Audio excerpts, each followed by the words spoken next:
అతను టీడీపీ కార్యకర్త. తాము అధికారంలో ఉన్నామన్న అహంకారమో, ఏం చేసినా చెల్లుతుందన్న ధీమానో మొత్తానికి బరితెగించాడు. పెద్ద నేరమే చేశాడు.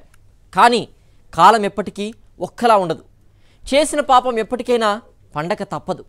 అతని విషయంలోనూ అదే జరిగింది. ఇప్పుడు ఆ నేరగాడు జైల్లో ఊచలు లెక్కిస్తున్నాడు. ఇంతకీ అతను చేసిన ఆ ఘోరమేంటో మీరే చూడండి. ముఖానికి ముసుగేసుకుని పోలీసుల వెనకాల నిలబడిన ఇతని పేరు కోటిపల్లి రాజు. వయసు 23 ఏళ్లు. టీడీపీ కార్యకర్త కూడా. ఉండేది శ్రీకాకుళం జిల్లా ఆముదాల వలసలో. వాటర్ సర్వీసింగ్ సెంటర్తో పాటు నూడిల్స్ షాపులో పనిచేస్తున్న రాజు తాను నివాసముంటున్న వీధిలోనే ఓ బాలికను ప్రేమ పేరుతో వెంటపడ్డాడు. వరుసకు చెల్లి అయ్యే ఆ బాలికకు మాయమాటలు చెప్పి లొంగదీసుకున్నాడు. ఇంట్లో తల్లిదండ్రులు లేని సమయం చూసి బాలిక ఇంటికి వెళ్లి అఘాయిత్యానికి పాల్పడ్డాడు. ఇంట్లో వాళ్లకు చెప్తే చంపేస్తానని బెదిరించాడు. కొద్ది రోజులకు బాలిక అనారోగ్యానికి గురైంది. తల్లిదండ్రులు ఆస్పత్రికి తీసుకెళ్లి వైద్య పరీక్షలు చేయించారు. గర్భవతిని తేలడంతో తల్లిదండ్రులు షాక్కు గురయ్యారు. కూతురికి అన్యాయం చేసిన రాజును నిలదీశారు.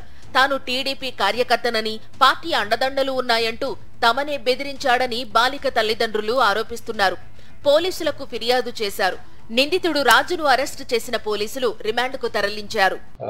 ఎఫ్ఎస్సి కాలనీలో నివాసం ఉంటున్నటువంటి ఒక మైనర్ బాలిక మీద కోటిపల్లి రాజు అనే వ్యక్తి, అతను కూడా ఆ ఇంటికి ఆపోజిట్ హౌసే, ప్రేమ పేరుతో వంచి ఒక మైనర్ బాలికని అత్యాచారం చేసి, ఆమెకి ఇష్టం లేకపోయినా అత్యాచారం చేసి ప్రేమ పేరుతో లోబర్చుకొని ఆమెకి ప్రెగ్నెన్సీ చేయడం అనేది జరిగింది.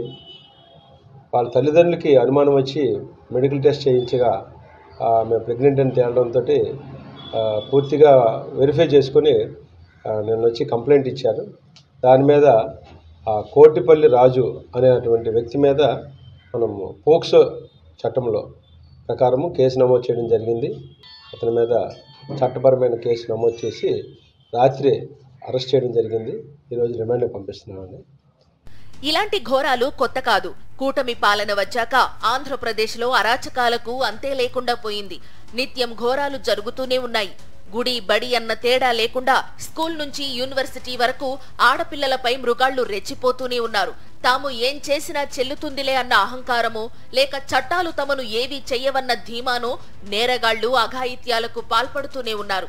కూటమి సర్కార్ సైతం నిందితులపై కఠిన చర్యలు తీసుకోకపోవడం వల్లే ఆంధ్రప్రదేశ్లో నేరాలు పెరిగిపోతున్నాయన్న విమర్శలు సర్వత్రా వ్యక్తమవుతున్నాయి.